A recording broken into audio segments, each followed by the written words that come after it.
بسم اللہ الرحمن الرحیم۔ 18 ذی الحج کو دو نسبتیں حاصل ہیں۔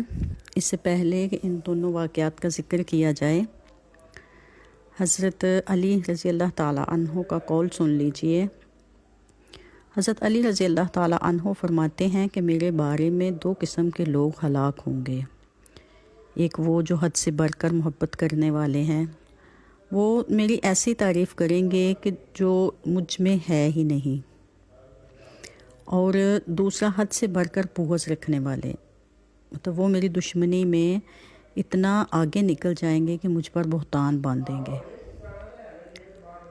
آقا علیہ الصلوۃ والسلام جب آخری سفر حج سے مدینہ منورہ واپس آئے تو غدیر خم جو مکہ اور مدینہ کے درمیان ایک مقام ہے، اس جگہ پر خطبہ ارشاد فرمایا، اور اس خطبہ میں امیر المومنین حضرت علی رضی اللہ تعالیٰ عنہ کی طرف اشارہ کر کے ان کا ہاتھ پکڑ کے آقا علیہ الصلوۃ والسلام نے فرمایا، من کنتم مولا ہو فعلی مولا ہو، یعنی جس کا میں مولا ہوں علی بھی اس کا مولا ہے۔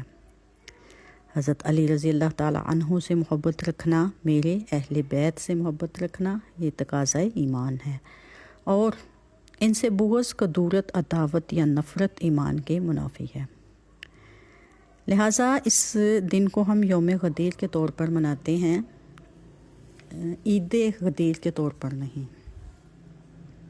اس دن کو بطور عید کی ابتدا کرنے والا حاکم موضع الدولہ نامی شخص گزرا ہے، جس نے 351 ہجری کو بغداد میں اس دن کو بطور عید منانے کا حکم دیا۔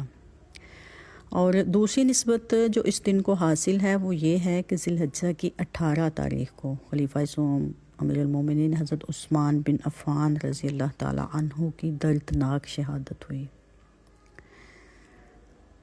اللہ تعالیٰ سے دعا ہے کہ اللہ تعالیٰ ان دونوں خلفائے راشدین کے وسیلہ سے ہمیں رشد و ہدایت نصیب فرمائے۔